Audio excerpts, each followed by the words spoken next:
Hey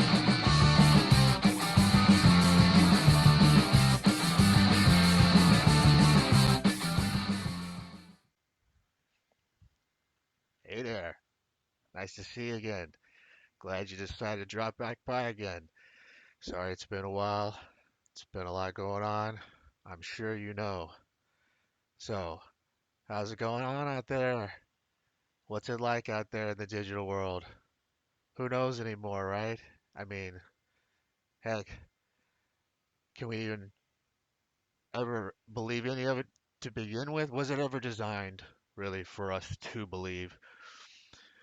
I think if you're looking to the internet for truth, you're probably going to be let down because I think the concept, the design to begin with, was to be deceptive. But that's just uh, my opinion on the matter. I am not an expert. I think I need to make that clear before I have to uh, petition to have my videos uh, put back up. I am not an expert. Do not look for me for any medical advice. I'm only here to share my opinion. If you want to look for me on social media, I'm this on Twitter. So I don't know. Come by and check it out if you ever feel like it. But so what I thought I'd do is pick out a couple of points of topic and go over with you. First, we I remember that not too long ago we had a crisis of the health insurance companies were going to go under. All the healthcare systems were going to collapse. Healthcare was going to be overwhelmed with patients. So the Affordable Care Act was put into place so that we could prop up the healthcare system to much people's dismay. Some people agree with it, some people benefit from it, but a lot of people didn't agree with it. So now we keep on, you know, getting involved in these foreign conflicts and European wars, and somehow we got billions and billions and billions of dollars just to go out the door for another country's war, which I think is anti-American to begin with, because the idea of becoming the United States of America, not a European colony, was that we did not need to be involved in the centuries-old conflicts that plagued Europe from the past.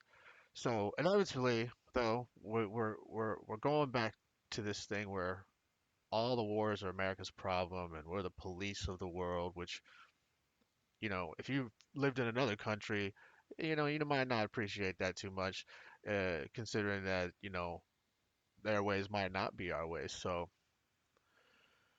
we got one guy there making a name for himself, or somebody's putting his name in the paper saying he's gonna block this foreign aid package, latest $40 billion foreign aid package to Ukraine. But the only reason that they say he's blocking it is because he just wants accountability where the money's going. Um, Rand Paul defies leaders of both parties, single-handedly delayed until the Senate approval. So he really didn't do anything to stop it. He delayed it, okay? But they said it was unanimous that everybody wanted it, but uh, Rand Paul is this, you know, v- out of line party member who's just trying to, posture, make a name for himself, possibly, possibly. But anyways, in here, he he really just argued that the added spending was a significant sum that would deepen the federal deficit and worsen inflation.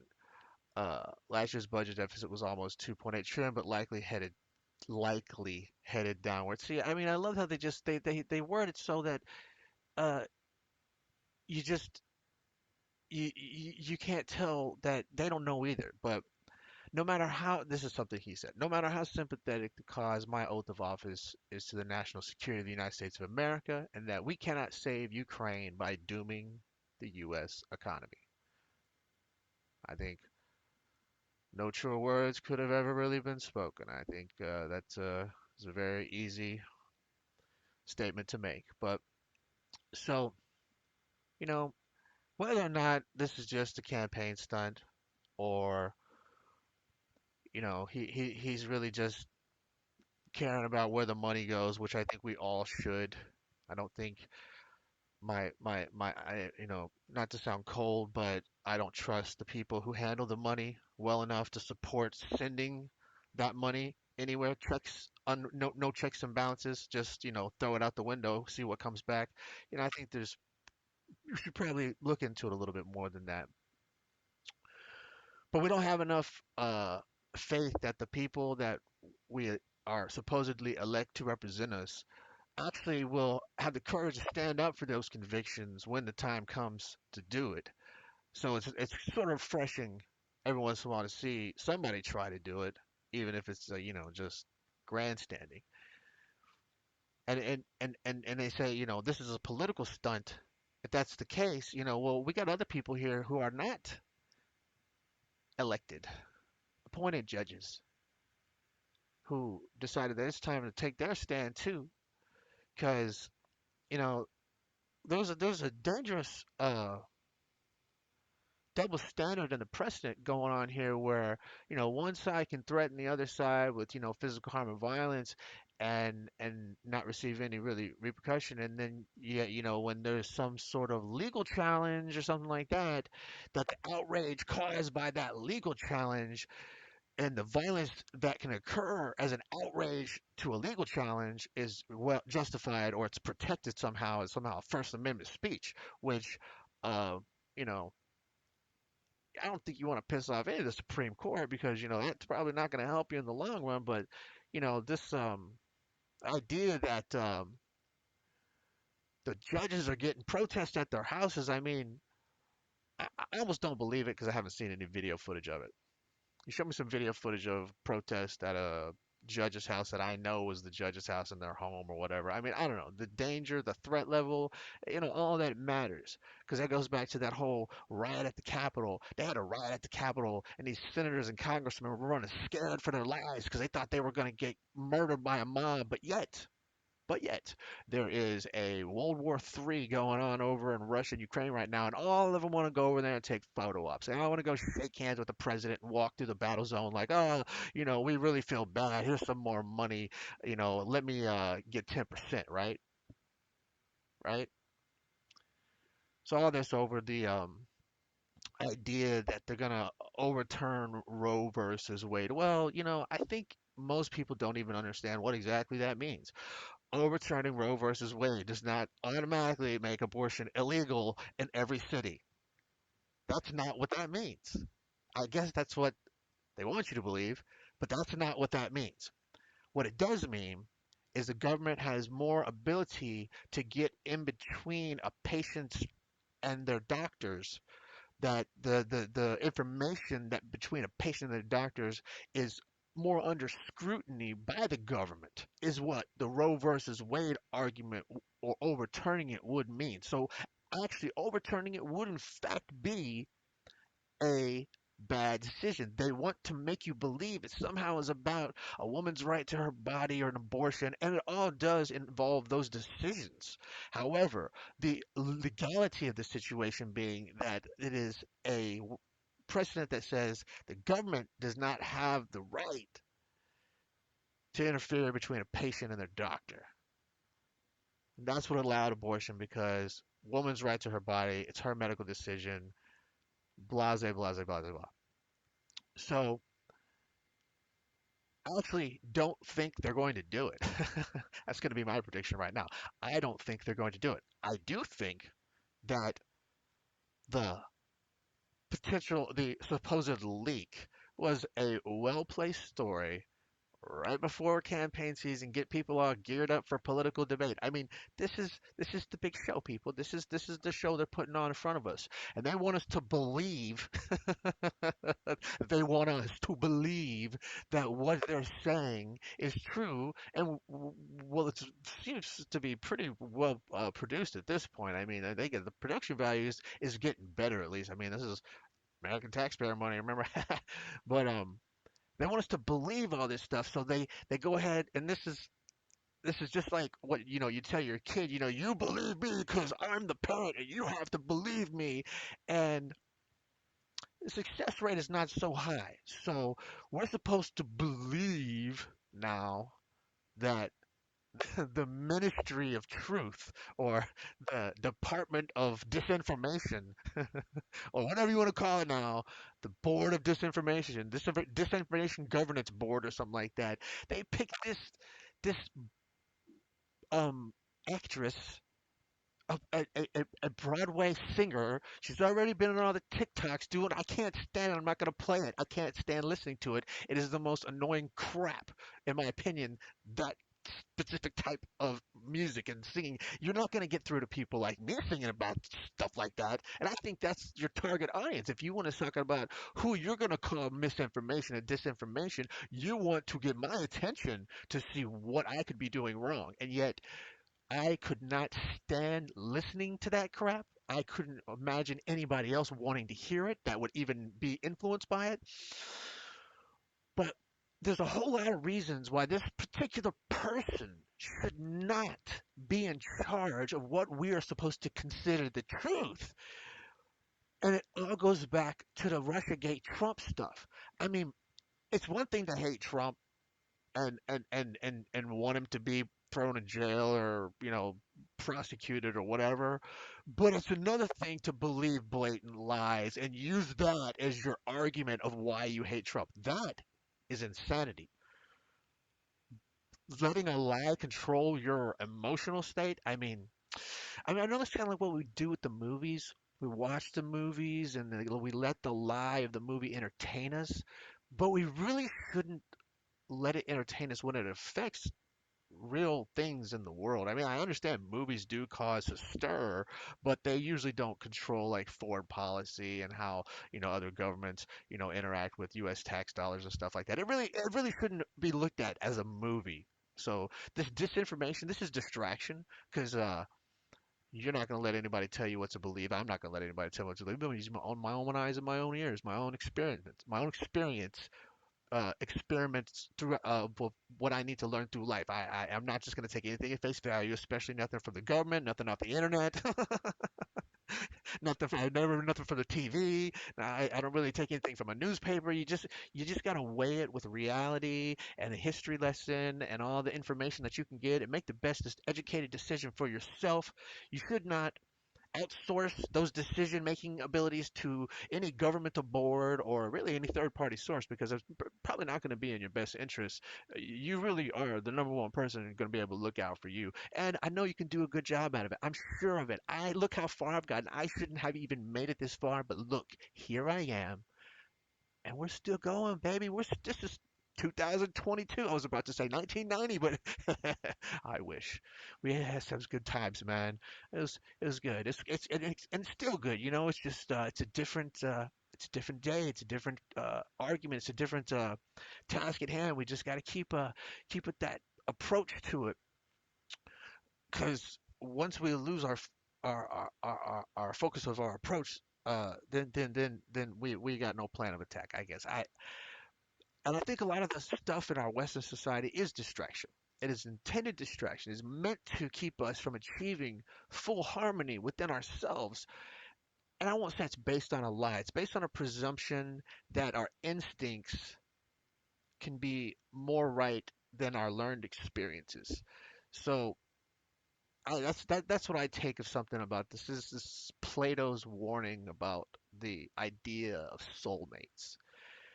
And I read this and it sounded good. And the first thing is I was looking for a comment is like, well, what didn't he like little boys? But that's not the point. I didn't put that on social media because it was going to be rude. Because the point is very good in the article here about. I'm going to read this, okay? I don't want to summarize this. I want you to come to the same conclusion I did. Sometimes medicine tastes bad. Then revulsion subsides, you feel amazing, and you fully recognize how necessary it was. So, the bad taste of the medicine goes away when you start to feel the relief that the medicine was supposed to provide. For many of us, understanding the truth about soulmates or true love or kindred spirits or twin flames goes something like this. Uh, if you still believe in these things and you manage to read this without running towards the exit, bravo. Okay, well, all right. I'm not going to read the prologue here to you, but the idea of this is about how the soulmate theory can do harm as well. Um, and this is I think where it starts to get good. Ruthless conditioning. For some reason, at least in the U.S., romantic fantasies are drilled into our minds from a very young age.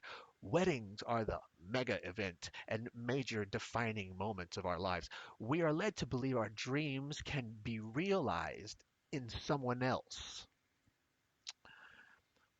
Perhaps a few of us somehow evade this fanatic illusion growing up, but to the rest of us, it can be brutally hard to finally see true love for what it is. A beautiful idea that cannot possibly bear the weight of expectations. This hurts us. This hurts the other people we are engaged with. And if both we and our partner are complicit in the illusion, it is only a matter of time until the truth reveals itself. Yet who would be the first to speak honestly to the other after a partnership forged in fantasy? Surely it must be possible to weather this together with honesty and courage, to compassionately orient to move a more humbling reality. But what drives us towards this impossible situation to begin with? I am not necessarily a fan of needing to know the cause of everything if you can identify it clearly, which I believe the author of this essay, his interpretation of Plato's philosophy. The author here, let's just give him credit. Uh, hmm, it's not on the first page here. Well, I hope it's in there somewhere because I don't want to click off the page. But I think he gets wordy in here. He goes deep into it, and I think it's great. This is a braindump.blog, so look for that. I'll put it in the comments here. But so just the idea that, and I think it was a marketing tool to begin with. I think Valentine's Day. Well, it wasn't necessarily a marketing tool. I'm sure the first two people that decided that, forget everybody else, it did it for survival. And it's really, I think, what it boils down to is when you find that person and you realize you can't survive without them. That's what I believe true love is. And it doesn't happen for many, for most, very quickly. Uh, there's attraction and there's an infatuation. And this idea of true love is like, uh, it should not be a goal. If it happens to you, you're lucky, or maybe because, like I said, it can cause you just as much hurt as it can happiness. So the idea that you cannot be whole without a partner or without the, you know, being in pursuit of true love, I don't think that's going to lead to depression and anxiety. There's plenty of good things out there in this world that you don't need another person to enjoy. There's the world that you experience is inside your head anyways. So the idea that you need true love to make it whole really isn't. You should look at that as an insult to yourself because you ultimately, as a baby, probably you became your first love, crying yourself to sleep at night. You learned how to love yourself before you learned how to love anybody else. Because if you didn't learn how to love yourself, you still don't know how to love somebody else. And I think that's all I got.